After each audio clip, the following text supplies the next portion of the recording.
ଏଠି କୋଉଠି ଚନ୍ଦନ କାଠ ଅଛି ବୋଲି ମୋତେ କିଏ କହିଲା? ହେଲେ କାହିଁ ଘରେ ଆସିବାକୁ ମନା କରିଥିଲା। ମୁଁ କ'ଣ କରିବି? କୋଉଠି ରହିବି ରାତିରେ? ଗୋଟେ ଘର ଅଛି, ଏଠି ରହିଯିବି, ନହେଲେ ସକାଳେ ଉଠି ଯିବି ଆଉ। ହଁ, ପାଇଗଲି ଚନ୍ଦନ କାଠ। ବଢ଼ିଆ ଲାଗୁଛି। ଏ କାଠକୁ ନେଇ ବଜାରରେ ବିକିବି, ବହୁତ ରେଟ୍ରେ ବିକ୍ରି ହବ। ହଁ, ନେଇକି ଯିବି ଆଉ। ଜଲ୍ଦି ଜଲ୍ଦି ଯିବାକୁ ପଡ଼ିବ, କାହିଁକି ନା ପୋଲିସ ଦେଖିଲେ ମୋତେ ବାଡ଼େଇବ। ସଞ୍ଜ ରହିବା ଆଗରୁ ମୋତେ ଯିବାକୁ ପଡ଼ିବ, ନହେଲେ ରାତି ବି ହେଇଯିବ। ଜଲ୍ଦି ଜଲ୍ଦି ଯାଏ ମୁଁ। ବହୁତ ଅସୁବିଧାରେ ପଡ଼ିଗଲି।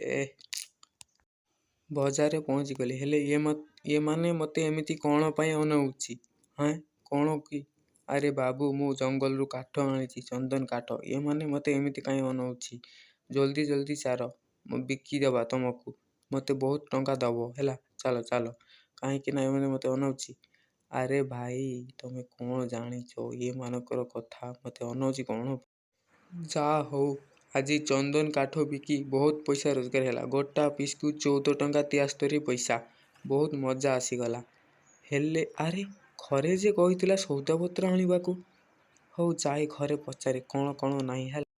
ଆରେ, ତୋ ବାପା ଏତେ ପର୍ଯ୍ୟନ୍ତ କାହିଁ ଆସିନି? ମୁଁ ଯିବାକୁ ମନା କରିଥିଲି। ସେ ମୋ କଥା ଶୁଣିଲାନି, ଚାଲିଗଲା। କ'ଣ ଚନ୍ଦନ କାଠ ବିକିବ? ପୋଲିସ ଦେଖିଲେ ଏମିତି ବାଡ଼େଇବ, ତାଙ୍କର ଅବସ୍ଥା ଖରାପ କରିଦେବ।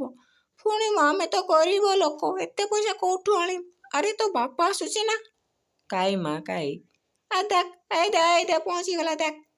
ଦେଖ ଆସିଗଲା। ଆରେ, ତମେ କ'ଣ ଏତେ? ତମର କିଛି ଅସୁବିଧା ହେଇନି ତ? ଆଉ କେତେ ଟଙ୍କା ରୋଜଗାର ହେଲା? ଆଉ ମୁଁ କହିଥିଲି ଯୋଉ ସଉଦାପତ୍ର? ଆରେ ହଁ, ତମେ ତ କହିଥିଲ ସଉଦାପତ୍ର, ମୋର ମନେ ନାହିଁ। କ'ଣ ମନେ ନାହିଁ? ଆରେ, ଘରେ କିଛି ନାହିଁ, ଚାଉଳ ନାହିଁ, ଭାତ ହବ, ଖାଇବ। ଆଉ ଡାଲି ଫାଲି କିଛି ଆଣି ନହେଲେ ଖାଇବ କ'ଣ?